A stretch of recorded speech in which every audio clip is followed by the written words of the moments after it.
Juntukan juga dengan pasal 311 ayat 1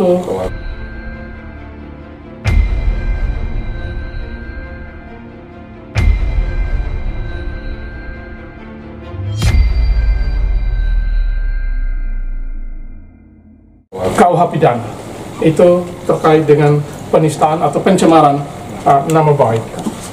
Nah, perlu kami update bahwa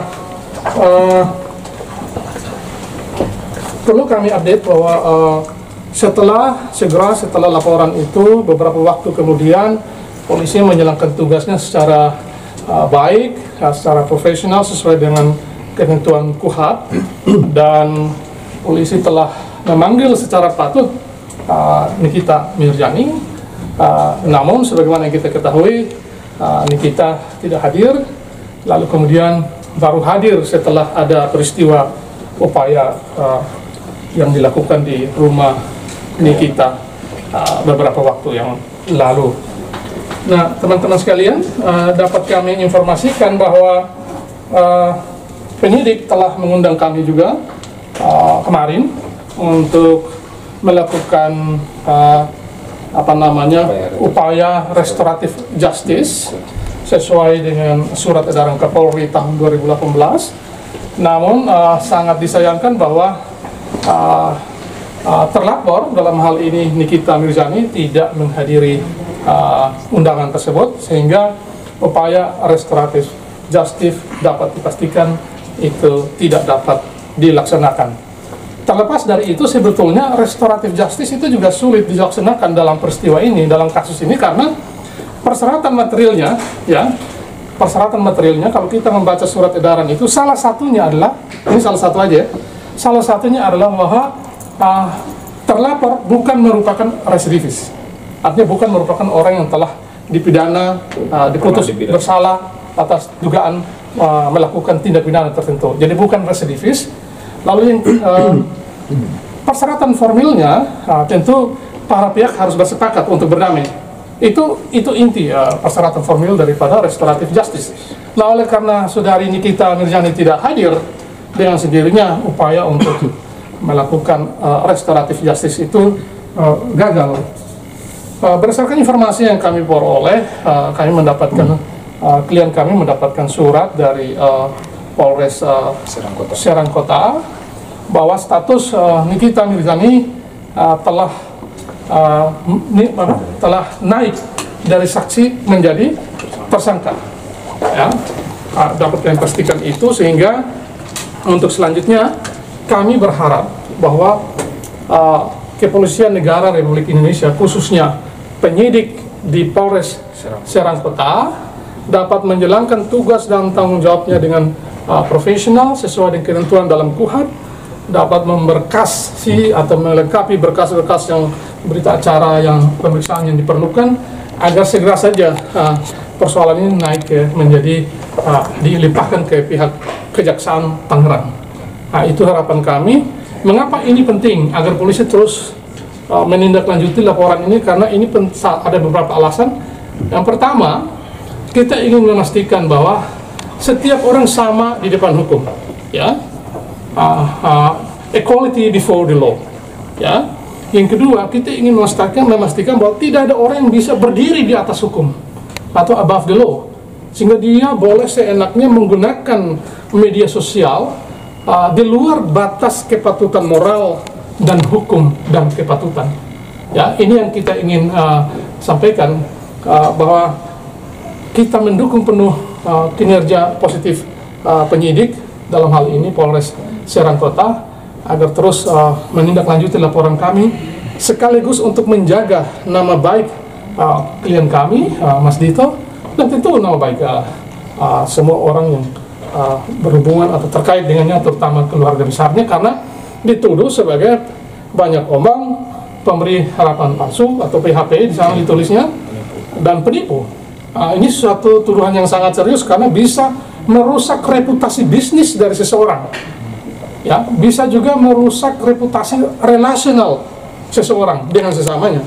Orang yang tadinya baik-baik, ketika dituduh sebagai penipu, pembohong atau PHP, lalu kemudian bisa saja terjadi hubungan itu renggang dan bisa juga memiliki implikasi kerugian material bagi pihak Dito. Nah, teman-teman sekalian, kami berharap sekali lagi bahwa proses pemeriksaan dapat segera dilakukan dan pihak terlapor agar dapat bekerja sama dengan baik untuk menghormati dan menjunjung tinggi hukum. Itu saja yang bisa kami sampaikan. Terima kasih atas perhatian teman-teman semua. Selamat sore. Untuk tadi katanya sudah naik ke menjadi tersangka Nikita. Mungkin per kapan Pak? Kalau boleh tahu? Itu berdasarkan surat pemberitahuan dimulainya penyidikan SPDP yang disampaikan oleh pihak penyidik Polres Serang Kota kepada Kejaksaan Negeri Tangerang. Tangerang atau Serang Bang ya? Serang. Sorry, Kejaksaan Negeri Serang ya. Per kapan? Ya. Tanggal berapa? Tanggal berapa Pak? Tanggal 17 Juni 2020 22. Berarti setelah ada aksi jemput paksa itu baru ditetapkan sebagai tersangka gitu ya Bang? Nah, kalau itu saya tidak tahu. Itu kewenangan penyidik, saya tidak tahu apakah itu ada hubungannya dengan upaya pemanggilan paksa itu. Yang jelas begini, sesuai dengan ketentuan KUHP pasal 112 ayat 1 dan 2, itu orang harus dipanggil secara patut, harus datang, siapapun, apakah itu tersangka, terlapor, atau ahli harus datang. Kalau tidak datang harus memberikan alasan-alasan yang patut. Jika tidak hadir lagi dipanggil 1 kali, 2 kali. Jika tidak ada juga alasan yang patut yang disampaikan kepada pihak penyidik, maka panggilan berikutnya itu dengan perintah membawa. Itu sesuai dengan ketentuan KUHP. Bang, tadi kan ada restoratif justice Bang ya? Per tanggal berapa Bang ya? 24 Juni. 24 Juni ya? Ya? 24 Juni suratnya datang. Kemarin baru kita hadiri di Polres Serang Kota. Dan itu si NM juga harus menghadiri sebenarnya di tanggal 24 Juni itu, Ya, atau bagaimana? Karena pihak Polres Serang Kota udah memfasilitasi untuk adanya itu. Dan pihak terlapor harusnya sudah menerima surat itu, cuman kita nggak tahu alasan apa mereka belum hadir. Berarti polisi sudah mengirimkan surat itu ya? Pasti sudah, kedua belah pihak dikirimkan surat itu soalnya. Bang, pertanyaan soal alasan laporan ke Polresta Serang sendiri kenapa? Karena diketahui Pak Dito sendiri tinggal di Jakarta, tapi laporannya kenapa nggak di Serang? Baik, saya kira ini pertanyaan yang menarik. Untuk kejahatan cybercrime itu sebetulnya secara prinsip bisa dilaporkan di mana saja. Kan Anda bisa lihat kan cybercrime, Anda media sosial di mana saja Anda bisa lihat kan. Nah, di seluruh wilayah Indonesia tentu bisa. Tergantung pada ada banyak pendapat yang bisa menjelaskan lokus deliktinya atau korbannya di mana, saksi dan alat buktinya di mana.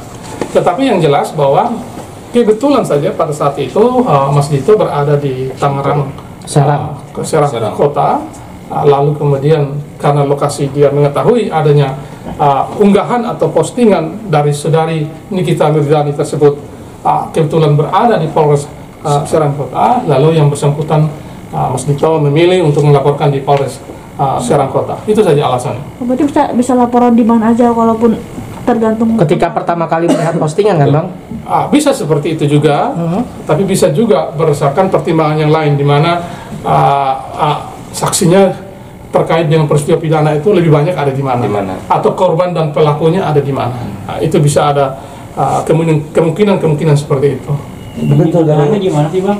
Bunyi unggahan yang dirasa menyemakan nama itu dari kita itu gimana? Ada. Baik, saya jelaskan bahwa di unggahan itu di posting Instastory-nya itu adalah di atas ditulis